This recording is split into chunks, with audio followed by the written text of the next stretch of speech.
So here comes a new trailer for the 40th memorial of Kamen Rider! Kamen Rider Girls!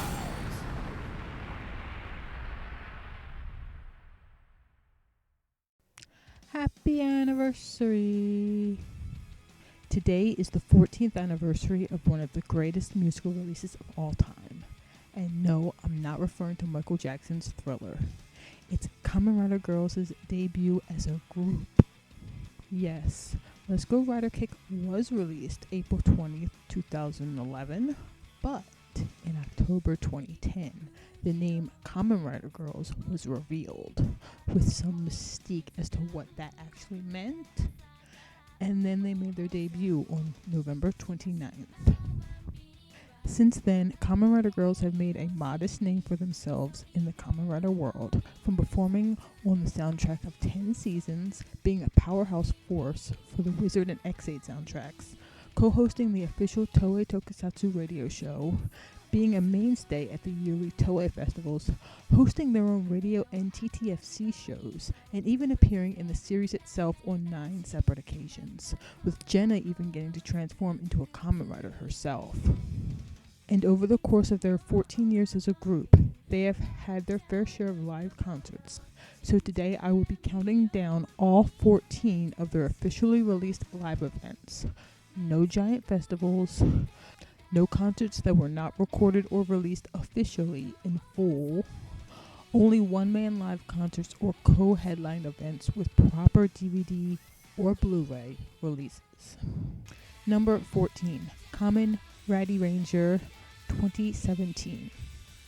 While I do not hate any of these shows, and frequently will just put on a clip from any of these to lift my spirits, the 2017 Kamen Rider Ranger show is kinda lackluster. For one, it's not a typical Rider Ranger show. Instead, it's basically a tokusatsu history lesson with some Kenichi and Hiroshi celebratory stage show bits and a 10-minute Kamen Rider Girls concert stuffed in around the edges. I do love the concert bits that we get, like covers of Excite and Q-Tama Dancing, and the Shake Hands Kamen Rider Ranger song. However, the main portion is not as stimulating as an actual Rider Ranger show, and the concert is just too short. Sorry, Rider Ranger 2017. Number 13, Kamen Rider Ranger 2014. Another Rider Ranger show. This one is a good live event, but not really as a Kamen Rider Girls live event specifically. We get Last Engage and EXA, which are both great live performances, but the main attraction to the concert portion is special musical guest Kushida Akira. And good for him, he's a legend. I love him in the fact that he performed his Tokyuger insert live, but Kamen Rider Girls just kind of felt like a buffer for him to reset for the rest of his set. The main Rider Ranger portion is fun too, including seeing Mitsuki get some roll call pose coaching from a suit acting legend. But there's also a whole half hour where Kamen Rider Girls are not present, with Kenichi and Hiroshi doing commentary on the first episode of Kakaider.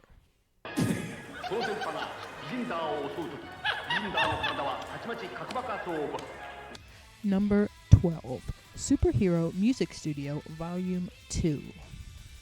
Our first music studio entrant. I do love this show. It gave us an acoustic cover of Climax Jump, a solo Kaori cover of Break the Chain, and a Let's Go Rider Kick cover in its original arrangement. But this show is one that I've dubbed the deep cut concert, and thus it's not really going to rank super high in the long run. Because in addition to the Kamen Rider Girls set, there's also just a really long set of Super Sentai rarely performed insert songs. So while very nice to have, it just feels very underwhelming in the grand scheme of live shows. Number 11, Superhero Music Studio Volume 5. Kinda surprising that this show is so low on the list. I mean, it's basically a Kamen Rider medley of every Heisei theme to date, with a lead-in of Let's Go Rider Kick 2011 and LOL, and an encore of the O's movie theme. However, this also ignores the fact that the first half of the show is a giant Super Sentai medley that Kamen Rider Girls are not a part of. You must sit through over 50 minutes before getting to any Kamen Rider Girls content, and on top of that, the Hibiki theme abruptly leaves them out. I mean, I love the NOB cover of Shonen Yo, but it's also just a very abrupt disruption of Kamen Rider Girls. Sorry for doing you dirty, Volume 5. We can hold hands later if that will make you feel better.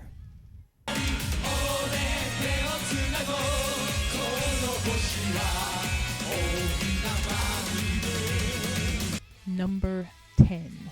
Superhero Music Studio of Volume 0. Here it is. It's the debut of Kamen Rider Girls. I admit, it does get a bit of a boost for being their debut show, because it does fall into the same trappings as Volume 5 for being a very heavy Super Sentai concert before getting any Kamen Rider Girls concert. But this show is a piece of history. Kamen Rider Girls did not exist before the show. Then they broke onto the scene with Koi no Rider Kick and Heart no Henshin Bell and stole our hearts. Plus, the symmetry of them performing Anything Goes at both their debut show and their 10th anniversary show, spoilers, is very satisfying. Number 9. Superhero Music Studio Volume 1. Okay, this is just starting to feel like the music studio corner. And it's not the greatest show, but it does get bumped up by Kamen Rider Girls being involved in a stage show bit and performing on Super Sentai Hero Geto. But the main selling point of this concert is Anything Goes. Yes, they have performed it quite a bit, but this performance in particular is just something special. I don't know what it is about it. Is it the standing mics? Is it the girls being joined by their respective riders on stage? I'm not sure. I just know that it's something real special. Number 8. Cho Girl Side. The first one-man live to make the list. Why is a one-man live this low when there are only 4 of them eligible? Well, it's a little of column A and a little of column B. On one hand, this is probably my least favorite of their one-man live shows. But on the other hand, there are just 7 shows that are that much better.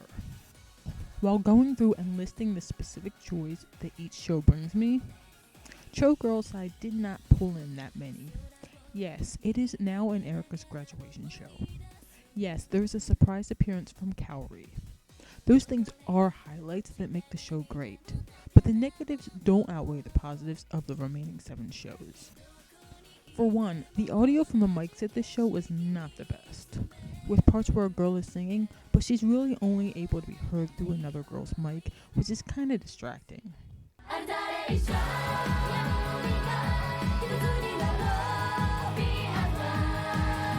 And this may be a bit unfair, but these outfits are probably my least favorite out of all of their outfits.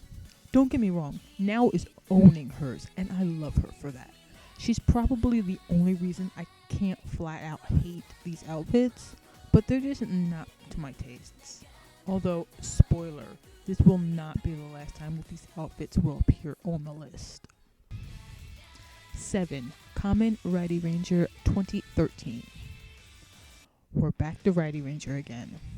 This was their first live Rider Ranger show, so the venue is not a proper concert venue like the others, but it's something special.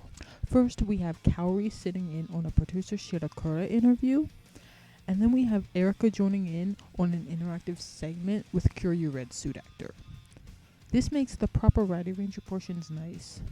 Then, for the concert portion, we have the girls get taken over by Shocker and hijack the show, with a very nice touch of Kenichi and Hiroshi running off to get Shirakura and themselves to safety. Plus, while this doesn't have a whole lot to do with Kamen Rider Girls, the end of the show has everyone surprising Kenichi for his birthday with an unexpected appearance from his favorite hero, Kakaider. This is very heartwarming. I have to count it as a positive for the show.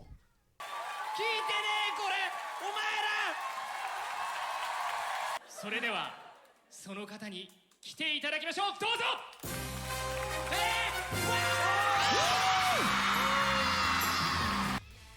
Number 6, 10th Anniversary Live, Yakusoku.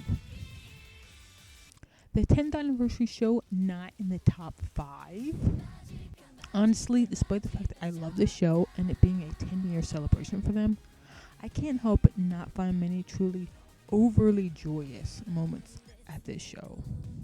Don't get me wrong, the inclusion of the O's Wizard and Gaim suits are genuinely great, and there are performances and moments that do get me in the feels.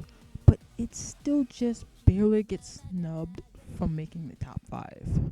Number 5, Superhero Music Studio Volume 4. Time to go back in time 10 years because Music Studio 4 is a great show. While this show is fairly heavy on Takatori Hideaki and his band Zetki, there are some goated performances that cannot be overlooked. First, it's the debut of Kamen Rider V3 being performed a month before being released as a single. But then we have another Super Sentai Hero Get-Up performance, with this one being the one that I prefer of the two. For one, the girls have a bigger presence in this performance, but also their casual wear during it just works with me. However, we cannot ignore the giant elephant in the room, the covers of Journey Through the Decade and Alive Alive. That bass solo on Alive Alive just goes so hard.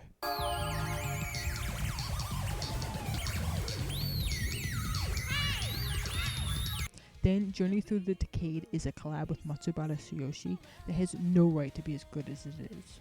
It is absolute perfection. Easily one of my top 5 live Toku song covers of all time.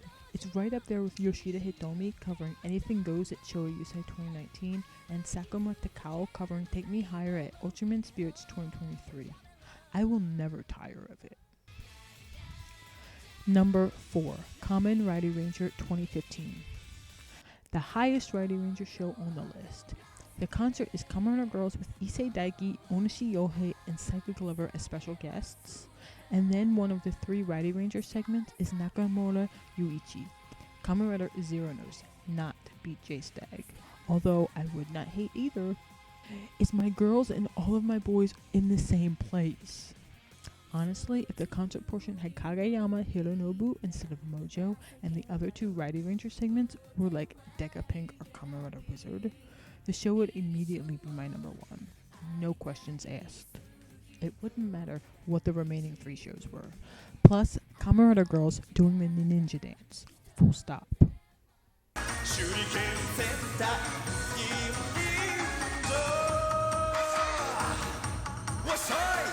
Number 3, Superhero Music Studio, Volume 3.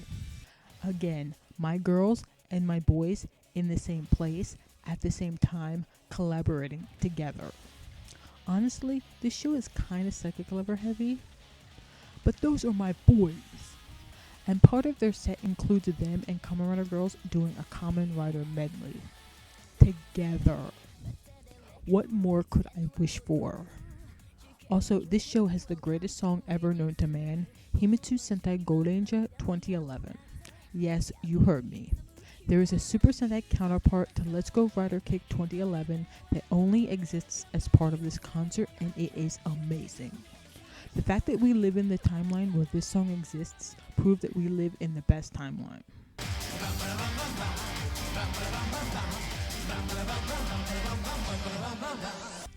Have you been keeping track with what concerts are missing? There are 2 left, and both of them are one-man lives. No more Music Studio and no more Rider Ranger. Just pure, unadulterated Kamen Rider Girls. But which Kamen Rider Girls do I rank higher?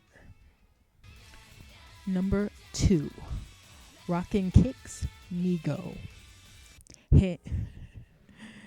Number 2 as number 2. Who would have thought? This show is very good, and outside of Music Studio 4, it is the only concert on this list that features a live band. I love the fact that Shocker Girls open for them. What nice evil cyborg ladies. And they clearly put a lot of thought into their Halloween costumes. そして帽子かぶってっから やりづらい I also love the cover medley that closes out the first half, starting with Love Wars from Double, then going into Double Action Coffee Form from Den-O, the Gokaiger theme, and finally ending it with a solo version of their Kamen Rider Ranger theme song. It did sour me a bit when I found out that the first Rockin' Kicks, which was not released on DVD, had Hitomi and Kaori covering Time Judged All from O's instead of the Gokaiger theme. Like, why can't I have that one? But this version of the Gokaiger theme is the best version of the Gokaiger theme, and I get more of the girls doing Sentai crossovers, so I'll take it. However, I can't forget that this show is the debut of Jenna. with a nice segment introducing her to the fans, and then, after performing the brand new EXA, they end the show with OK Alright, which is so good when you don't have to listen to Everset vocals too.